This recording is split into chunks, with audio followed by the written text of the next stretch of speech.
अब हम कर रहे हैं अंडर सब्सक्रिप्शन। अभी हमने किया था ओवर सब्सक्रिप्शन में, जिसमें हम एडजस्ट भी कर रहे थे, जिसमें हम रिफंड भी कर रहे थे। अब हम बात करें अंडर सब्सक्रिप्शन की। जब आप इशू जितने भी डिबेंचर या शेयर कर रहे हो उससे कम शेयर या डिबेंचर सब्सक्राइब्ड हो रहे हैं, लेकिन अगेन उसमें ध्यान रखना है लिमिटेड, जो हमारा लिमिटेशन दी हुई है मिनिमम सब्सक्रिप्शन की, शेयर में 90%, डिबेंचर में 75, ये नहीं हुआ है तो आपको क्वेश्चन में सिंपल एक लाइन लिखनी है, सिंपल, कि मिनिमम सब्सक्रिप्शन नहीं हुआ है तो we can not do any entry, तो आपको मार्क्स मिल जाएंगे। समझ में आई कि 90% से नीचे अगर सब्सक्राइब हुए हैं तो वो इशू फेल है, तो उसकी कोई एंट्री होगी ही नहीं। ओके, सेम वे डिबेंचर में भी 75% से अगर कम हुआ है तो अगेन इशू फेल है, उसकी कोई एंट्री नहीं होगी। हम जो अब लेने वाले हैं उसमें ऑब्वियसली उससे ज़्यादा लेंगे, मिनिमम सब्सक्रिप्शन से ज़्यादा लेंगे। एक सम करते हैं अंडर सब्सक्रिप्शन का।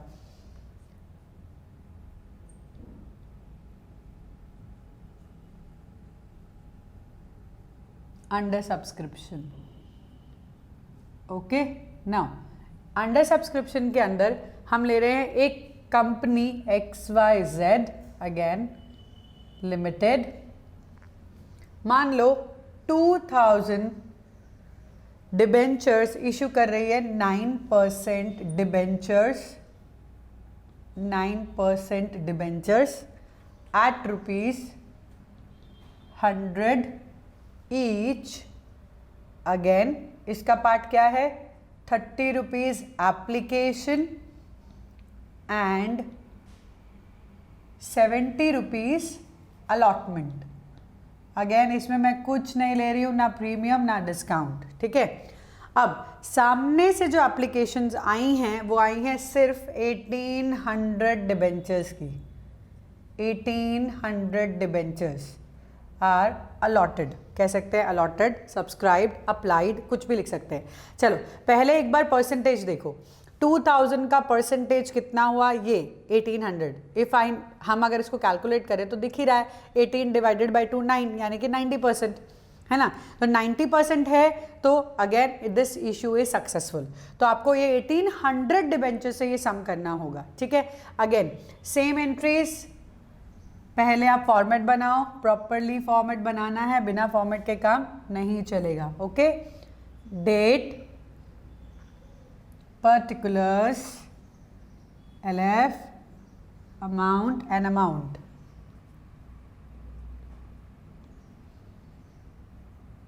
particulars, LF, debit, credit। Okay, चलिए पहले अब आपके पास पैसा आएगा, हमेशा यही होता है, एप्लीकेशन में पैसा आता है उसको हम ट्रांसफ़र करते हैं, फिर हम अलॉटमेंट मांगते हैं।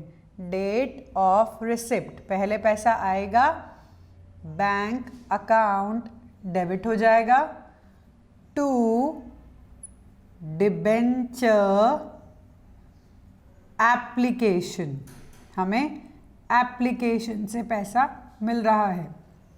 ओके, कितना मिलेगा, चलो कैलकुलेट करो। इज इट 2000 इंटू 30 और 1800 इंटू 30? कम ऑन कैलकुलेट, कितना होगा, 2000 इंटू 30 होगा या 1800 इंटू 30 होगा? 1800 इंटू 30 होगा, ये हमें ध्यान रखना है, क्योंकि 2000 तो हमने बोले थे सब्सक्राइब करो, लेकिन क्या उन्होंने सब्सक्राइब किए? नहीं ना, तो उसके लिए हमें ध्यान रखना है 1800 इंटू 30। चलो कैलकुलेट करो, चलिए 0 0 0 3, this is 8 into 3 24, 2 3 into 1 3, 3 plus 2 5, तो दिस इज 54,000। Very good. चलिए नीचे अगेन लिखनी है narration, being application money received, application money received, ठीक है। चलिए date of allotment, date of allotment, अब ये एप्लीकेशन मनी को हम ट्रांसफर कर रहे हैं। Debenture application account debit to 9% debenture. Okay, तो हम सिंपल क्या करें, पैसे को ट्रांसफ़र कर रहे हैं डिबेंचर के अंदर। सो इसकी नरेशन क्या लिखेंगे, application money transferred to application money transfer to debenture, okay, amount transfer. तो ये हमारा एप्लीकेशन वाला पार्ट खत्म हो जाता है। अब हम करेंगे पार्ट अलॉटमेंट का। अगेन कुछ नहीं है, सेम चीज़ है, रिपीटेडली बार बार वही एंट्रीज होती हैं, इसीलिए ये एंट्रीज हमें लर्न हो जाती हैं, ठीक है। तो लिखते लिखते करते करते जितनी प्रैक्टिस करोगे, जितने ज़्यादा सम्स करोगे, उतना ही फॉर्मेट भी अच्छा होगा, उतनी ही एंट्रीज भी याद रहेंगी। शेयर या डिबेंचर दोनों में ही टारगेट रखा करो कि 50 to 70 सम्स तो करने ही हैं, daily basis 5 to 6, okay. Date, particulars, LF, debit, credit. अब हम क्या करने वाले हैं, अलॉटमेंट ड्यू करने वाले हैं। कितने पे करेंगे, डेट ऑफ ड्यू कितने, 1800 के 2000, 1800। अब पूरा का पूरा सम हमारा 1800 से ही जाने वाला है, क्योंकि उतने ही सब्सक्राइब्ड हुए हैं, उतने ही सामने से अप्लाइड हुए हैं। सो यहाँ आएगा डिबेंचर अलॉटमेंट, क्योंकि हम क्या कर रहे हैं, डिबेंचर अलॉटमेंट को ड्यू कर रहे हैं, ठीक है। Debenture allotment account to 9% debenture, okay. अच्छा, आपको ये चीज़ ध्यान रखनी है, यू हैव टू अंडरस्टैंड कि अब कितने रुपए में कितने डिबेंचर्स पे मंगाएंगे, कितने रुपए मंगाएंगे, ठीक है। सो 1800 जो हमारे डिबेंचर्स है उस पे ही मंगवाया जाएगा। अब पूरा सम हमारा 1800 पे होगा, ओके। 1800 इंटू 70, क्योंकि अलॉटमेंट में कितने मंगवाने हैं हमें, 70, तो 1800 इंटू 70। चलो कैलकुलेट करो फास्ट, लास्ट 3 zeros तो हैं ही हैं, 0 0 0, 7 into 8 56, 6 5, 7 into 1 7, 7 plus 5 12, ठीक है। सो हम 1,26,000 मंगवा रहे हैं, ओके। अगेन आपको नरेशन करनी है properly. Debenture allotment amount due, amount due, word due use करना है यहाँ पे, ओके। अब पैसा रिसीव होगा, मिलेगा, bank account debit to this debenture allotment, okay, क्योंकि हमें अलॉटमेंट का पैसा मिल रहा है। Bank account debit to debenture allotment, यहीं ब्रैकेट में नरेशन में अलॉटमेंट अमाउंट रिसीव्ड, यहाँ पे आएगा रिसीव्ड, ओके, ठीक है। कितना मिलेगा, वही 1,26,000, 1,26,000, ओके, ठीक है। अब कैलकुलेट करना मत भूलना, टोटल करना मत भूलना। डिबेंचर और शेयर में ज़्यादा से ज़्यादा सम करो, ज़्यादा से ज़्यादा सम करोगे तो ही ये फॉर्मेट, तो ही ये एंट्रीज याद रहती हैं।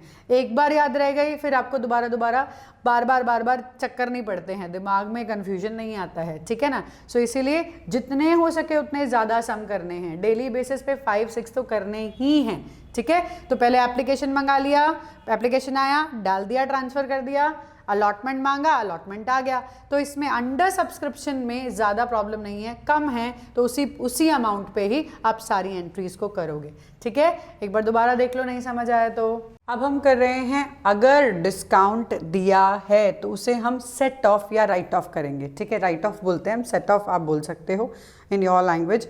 राइट ऑफ मतलब या तो अगर आपके पास सिक्योरिटी प्रीमियम रिजर्व पड़ा हुआ है, सी राइटिंग ऑफ द डिस्काउंट और loss on issue of debentures.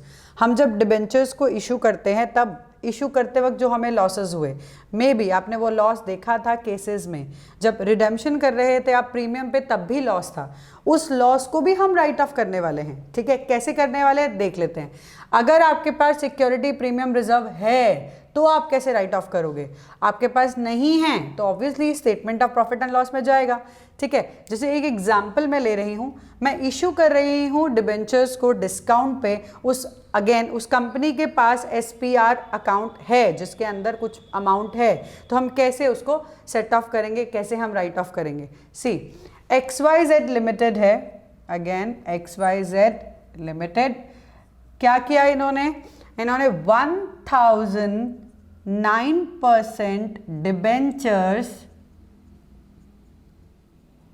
Issue किए हैं, ठीक है, एट 100 ईच, बट डिस्काउंट कितना है साथ में इसका 10%, ओके, डिस्काउंट 10%। तो मतलब कितने का हो गया, ये उसकी नॉमिनल यानी कि फेस वैल्यू है, तो 1000 इंटू 90, ठीक है, 90 रुपीज़ के हिसाब से, सो दिस इज 90,000, ओके। चलिए अब इसकी एंट्री कैसे करेंगे, इशू की एंट्री याद है, बतानी पड़ेगी एक बार दोबारा, चलो दोबारा बता देते हैं एक बार ताकि अच्छे से लर्न हो जाए। अगेन फॉर्मेट के बगैर नहीं चलना है, date, particulars, LF, debit, credit, particulars, ठीक है, LF, डेबिट, क्रेडिट। अब ये कंपनी के पास SPR भी है, जो हम बात कर रहे थे जहां से हम राइट ऑफ करने वाले हैं। इस कंपनी के पास SPR है 25,000 का, SPR अकाउंट में 25,000 पड़े हैं, तो हम कैसे उसको लास्ट में राइट ऑफ करेंगे अपने डिस्काउंट को। सी, सबसे पहले normal entry for the issue, date of receipt, date of receipt में क्या होगा, पैसा आएगा, बैंक अकाउंट डेबिट हो जाएगा, bank debit to debenture, lump sum कर रहे हैं तो debenture application and allotment account, okay, lump sum कर रहे हैं तो एक साथ आ जाएगा पैसा, कितना आएगा 90,000, यहाँ भी 90,000, ओके। चलिए यहाँ पे अगेन नरेशन नहीं भूलना है, क्या लिखेंगे, एप्लीकेशन अलॉटमेंट मनी रिसीव्ड। अब हम करेंगे ट्रांसफ़र, वहाँ पे हम दिखाते हैं डिस्काउंट, डेट ऑफ ट्रांसफ़र, यहाँ हम दिखाते हैं डिस्काउंट। सी, कैसे दिखाएंगे, debenture application and allotment account debit, discount on issue of debenture debit to 9% debenture, okay. चलिए कितने आए थे हमारे पास 90,000, कितना था discount, discount is 100 into 10, sorry यहाँ पे 1000 है हमारे डिबेंचर्स, तो 1000 रुपीज़ के हिसाब से नहीं करते, 1000 इंटू 10, सो यहाँ कितना आया 10,000, हमारा डिस्काउंट कितना है 10,000। टोटल अमाउंट जो डालेंगे डिबेंचर के अंदर वो फेस वैल्यू के हिसाब से हमेशा, सो 1000 इंटू 100, तो यहाँ आ जाएगा हमारा 1 लाख, ओके। ये हमने एंट्री कर दी इशू की। अब हम करेंगे राइटिंग ऑफ डिस्काउंट, जो मेन पार्ट है, ठीक है, जिसके लिए हम ये चीज़ समझ रहे हैं। हमारे SPR में कितना बैलेंस है 25,000, है ना, ये 25,000 बैलेंस है, कितना सेट ऑफ करना है, कितना डिस्काउंट है 10 ना, इसीलिए हो सकता है। हाँ, अगर उल्टा होता तो 25 डिस्काउंट होता और 10 SPR होता तो बाकी का बैलेंस हम statement of profit and loss में डालते, ठीक है, वहाँ से भी ले लेते। चलो सबसे पहले करते हैं राइटिंग ऑफ। राइटिंग ऑफ के लिए अगेन एंट्री करनी पड़ेगी, अगेन प्रॉपर फॉर्मेट, बिना फॉर्मेट के एंट्री नहीं करनी है, date, particulars, LF, debit, credit, particulars, LF, debit, credit, okay. अब इस डिस्काउंट को हमें राइट ऑफ करना है, कहाँ डालेंगे, डिस्काउंट डेबिट में है, राइट ऑफ करना है तो उसको क्रेडिट में डालना पड़ेगा, ख़त्म करना है तो उसको क्रेडिट में डालना पड़ेगा। SPR से कर रहे हैं हम, तो हम क्या करेंगे, सिक्योरिटीज़ प्रीमियम रिजर्व को हम डेबिट करेंगे क्योंकि हम उसको ख़त्म कर रहे हैं, और to discount on issue of debenture, okay. तो ये हमने कर दिया डेट ऑफ राइटिंग ऑफ, हम डिस्काउंट को राइट ऑफ कर रहे हैं, तो वो वाला डेट, अगर डेट दिया है सम के अंदर तो वही लो, नहीं दिया है तो आप ये सिंपल लिख सकते हो, ठीक है। चलिए हम क्या करने वाले हैं, securities premium reserve account debit to discount on issue of debenture. Simple लिखा, कितना है, कितना राइट ऑफ करना है, 10,000। सो सिंपल यहाँ पे 10,000 लिखा एंड 10,000। अब आपके दिमाग में ये आएगा कि हमारे एसपीआर में तो 25,000 है, जिसमें से हमने निकाले सिर्फ 10, राइट ऑफ किए 10, तो बाकी रखे कि नहीं, उसका क्या करेंगे, बाकी पड़े रहने दो अकाउंट के अंदर, whenever needed we will use it. ठीक है, तो यहाँ ध्यान रखना है, हम उसको यूज करेंगे बाद में, ज़रूरत होगी तब। तो यहाँ पे नरेशन लिखना मत भूलना, writing of discount on issue of debenture from that SPR. Okay, तो ये हमारा तरीका हुआ। अगर एसपीआर अगर एसपीआर कम होता, मान लो 5,000 होता, तो आप क्या करते, तो SPR account debit 5,000, statement of profit and loss account debit 5,000। तो आप 5,000 statement of profit and loss से निकालते to discount on issue of debenture. तो ये हमने क्या कर दिया, राइटिंग ऑफ आवर डिस्काउंट। अच्छा, इसमें एक और पार्ट मैं बताती हूँ नेक्स्ट वाले में, जो loss on issue of debentures को हम कैसे ट्रीट करेंगे। अब हम बात कर रहे हैं loss on issue of debentures की। ठीक है, लॉस जब हम इशू कर रहे हैं कौन कौन सा लॉस होता है, एक हम इशू करते हैं डिस्काउंट पे, वो भी लॉस है, रिडीम करते हैं प्रीमियम पे, वो भी लॉस है। ठीक है, तो उन दोनों को कंबाइन करके हम कैसे राइट ऑफ करने वाले हैं उसकी एंट्री समझेंगे। उसकी एंट्री समझने के लिए हम एक एग्जाम्पल ले लेते हैं। ठीक है, एग्जाम्पल अगेन XYZ लिमिटेड का, XYZ लिमिटेड 1,000 डिबेंचर्स इशू कर रही है, 9% डिबेंचर्स। Okay, 9% debentures. अब एट ₹200 ईच, थोड़ा बढ़ जाते हैं, 100 से 200 पे आ जाते हैं। ठीक है, तो 200 रुपीज ईच, बट डिस्काउंट दे रही है, डिस्काउंट है कितना परसेंट, 5%, डिस्काउंट है 5%। फिर प्रीमियम भी दे रही है, ये प्रीमियम कब दे रही है, कब दे रही है, रिडेम्पशन के टाइम पे, तो ये उस टाइम का हमारा प्रीमियम है, ये उस टाइम का लॉस है। ये प्रीमियम कौन सा है, हम इशू के टाइम पे नहीं, रिडेम्पशन के टाइम पे दे रहे हैं। So that premium is 10%। Okay, now हम कैसे इसकी एंट्री करेंगे, याद है केसेस, उस केसेस में हमने जो एंट्रीज की थी वही एंट्री को हम यहाँ पे पहले लिखेंगे, फिर पूरे लॉस को एक साथ राइट ऑफ करेंगे। ओके, चलिए सबसे पहले वापस बनाना पड़ेगा format, date, particulars, LF, amount, date, particulars, LF, debit and credit. Okay, चलिए याद कीजिए पहली एंट्री क्या होती थी हमारी, यस, मनी रिसीव की, तो यहां हम लिखते हैं date of receipt, money receive कर रहे हैं, बैंक अकाउंट डेबिट हो जाएगा क्योंकि मनी रिसीव हो रहा है, to debenture application and allotment account.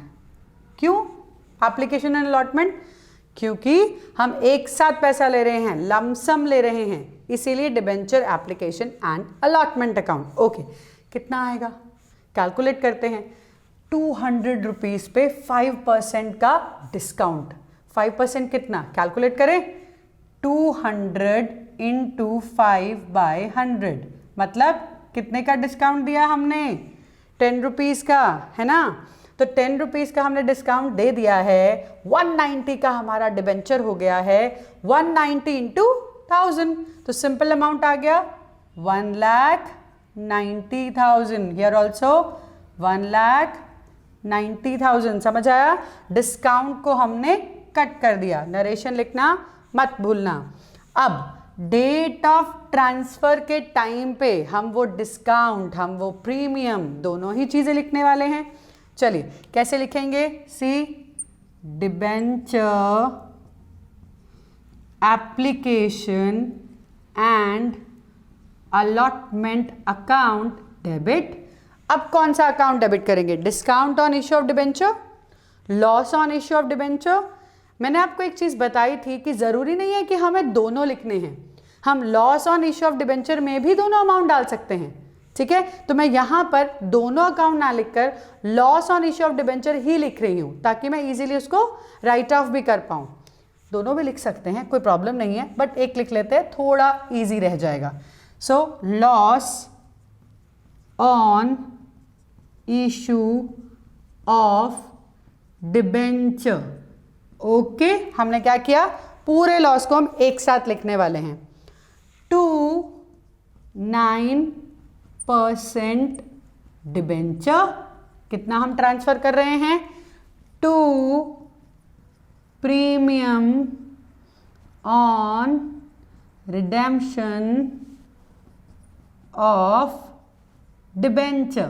तो हम कितना प्रीमियम देने वाले हैं रिडेम्पशन के टाइम पे। ओके, चलिए अमाउंट देखें, कितना आया था डिबेंचर एप्लीकेशन अलॉटमेंट में? 1,90,000। फेस वैल्यू कितना है? 200 into 1000, दैट इज 2 लाख। कितना प्रीमियम देने वाले हैं? कितना? 10%। अब अगेन 200 का 10% निकाला 20 into 1000, that means 20,000 is premium. यहाँ 20,000 प्रीमियम है, 20 premium plus the 10,000 of discount. मतलब लॉस कितना हुआ हमारा? लॉस हुआ 30,000 का। ये 30,000 में 10 किसके हैं? डिस्काउंट के। 20 किसके हैं? प्रीमियम के। ओके, अब यहाँ पे अगेन नरेशन लिखना नहीं भूलना है। अब हम करने वाले हैं इसको सेट ऑफ, राइट ऑफ। चलो सोचते हैं कंपनी के पास कितना सिक्योरिटी प्रीमियम रिजर्व है, कितना सिक्योरिटी प्रीमियम रिजर्व है। चलो अज्यूम कर लेते हैं। अब अज्यूम करने का टाइम आ गया है, क्योंकि फिर राइट ऑफ समझने में थोड़ा इजी रहेगा। ठीक है, सो हम अज्यूम कर रहे हैं कि SPR यानी कि सिक्योरिटी प्रीमियम रिजर्व जो कंपनी के पास है that is ₹10,000। Okay, that is ₹10,000। अब इस 10,000 से हमें कितना सेट ऑफ करना है? 30 हो जाएगा क्या? नहीं ना, बाकी पैसा कहाँ से निकालेंगे? Statement of profit and loss, simple है। सो यहाँ पे हम कैसे लिखेंगे इसे? See again date, particulars, LF, amount,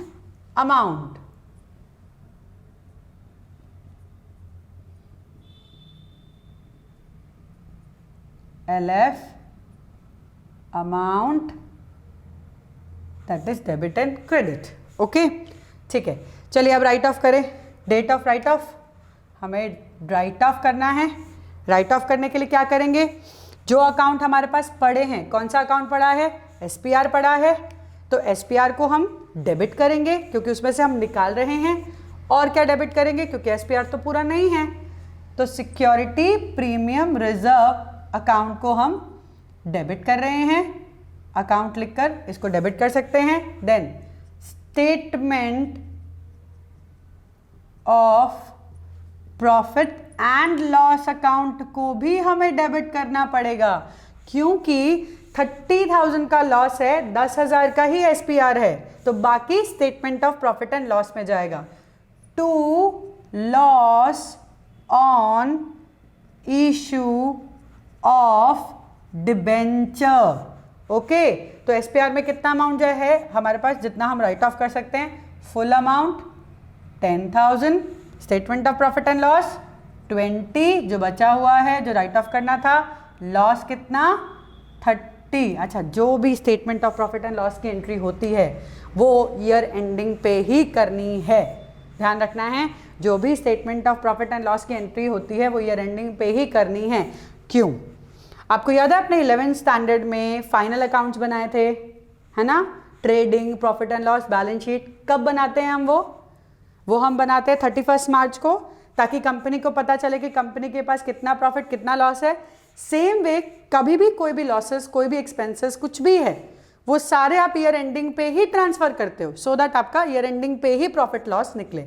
ठीक है, यहाँ पे नरेशन लिखना मत भूलना। ठीक है, तो हम कह सकते हैं कि हमने loss on issue of debenture transfer कर दिए टू एसपीआर और राइट ऑफ कर दिए from SPR and statement of profit and loss account. इसको हम देखेंगे बैलेंस शीट में कैसे लिखते हैं। यही सेम क्वेश्चन कैसे बैलेंस शीट में जाएगा, विल सी नाउ। अब हम क्या करने वाले हैं, यही जो हमने राइट ऑफ किया है उसे बैलेंस शीट में दिखाने वाले हैं। ठीक है, बैलेंस शीट का स्ट्रक्चर फॉर्मेट सेम ही है। बैलेंस शीट आप लिखते हो, balance sheet as at date लिखोगे 31 मार्च, जो भी आपका ईयर है वो लिखा, पर्टिकुलर्स, नोट नंबर, रुपी। फिर आता है इक्विटी एंड लायबिलिटी, सेम है। हाँ, उसके नीचे आपको याद होगा नॉन करंट लायबिलिटी लिखते थे, करंट लायबिलिटी लिखते थे, नहीं, अभी वो नहीं लिखना है। अभी क्या लिखना है, शेयर होल्डर्स फंड। क्यों? क्योंकि हम रिजर्व में से वो डिस्काउंट का या लॉस का जो अमाउंट है उसे राइट ऑफ कर रहे हैं। और रिजर्व कहाँ होते हैं? रिजर्व होते हैं शेयर होल्डर्स फंड में। ठीक है, तो हम इसीलिए लिखेंगे शेयर होल्डर्स फंड। उसके नीचे जाता है रिजर्व एंड सरप्लस। ठीक है, तो रिजर्व एंड सरप्लस को अगेन 1 नंबर दिया ताकि हम उसका डिटेल यहाँ नोट टू अकाउंट्स में दिखा पाएं। नोट टू अकाउंट में रिजर्व एंड सरप्लस लिखा, उसका डिटेल बताया। सिक्योरिटी प्रीमियम रिजर्व कितना पड़ा है? सिक्योरिटी प्रीमियम रिजर्व कहाँ, कितना हमने राइट ऑफ कर लिया? 10,000 ना। तो मतलब सिक्योरिटी प्रीमियम रिजर्व में हमारे कितने रुपए थे? दैट मीन्स इसके अंदर थे हमारे 10,000, है ना। उसमें से कितना राइट ऑफ किया? पूरा का पूरा, देखो फुल, है ना। तो इसीलिए हम पूरा का पूरा यहाँ से ख़त्म कर देंगे 10,000। देन अभी हमें और अमाउंट राइट ऑफ करना है। और अमाउंट के लिए हमें और कोई अकाउंट चाहिए। कौन सा अकाउंट चाहिए? ये statement of balance of, again balance in statement of profit and loss account, या जो हम यहाँ लिखते हैं statement of profit and loss account. ठीक है, statement of profit and loss account का मतलब है उसमें कुछ प्रॉफिट पड़ा है तो वहाँ से हम इसको राइट ऑफ कर सकते हैं। बट यहाँ पे तो कोई प्रॉफिट नहीं है, कोई अमाउंट नहीं है। यू कैन सी, हमें कंपनी ने बताया ही नहीं कि कुछ statement of profit and loss में पड़ा है कि नहीं, तो हम उसको निल मानेंगे। इसके अंदर हमारा कोई अमाउंट नहीं पड़ा है। हमने इसमें से कितना राइट ऑफ किया? 20,000। तो हम क्या करेंगे, यहाँ पे लॉस 20,000 माइनस कर देंगे। हमारा ये हो गया है लॉस, क्योंकि हमारे पास तो कोई अमाउंट था ही नहीं राइट ऑफ करने के लिए। हमने राइट ऑफ और कर दिए 20,000, तो हमारा कितना लॉस हो गया? 20,000 का। और उस लॉस को हम यहाँ ट्रांसफ़र कर देंगे 20,000। तो बैलेंस शीट में ये ब्रैकेट में जो अमाउंट दिखाया है वो माइनस में है, मतलब हमने 20,000 और ज़्यादा राइट ऑफ कर दिए हैं जो हमारे पास रिजर्व नहीं पड़े थे। ओके, ठीक है, अगेन एक बार देख लो। एसपीआर का अमाउंट पड़ा था, उससे राइट ऑफ किया, सेट ऑफ किया, statement of profit and loss में डाल दिया, लॉस दिखा दिया 20,000 का। सी क्लियरली हियर, ये सब लिखना बहुत ज़रूरी है। Reserve and surplus, securities premium reserve less loss on issue of debenture कर दिया, 10,000 का 10,000 पूरा राइट ऑफ कर दिया। Then statement of profit and loss में कुछ नहीं है, उसमें से 20,000 राइट ऑफ किया, फिर ये 20,000 हमारा माइनस में गया और यही हमने यहाँ ट्रांसफ़र कर दिया। So this is how will show this, कैसे हमने राइट ऑफ किया बैलेंस शीट के अंदर। ठीक है, this was the last topic of your issue of debenture. इसके बाद हम करेंगे रिडेम्पशन ऑफ डिबेंचर। ओके।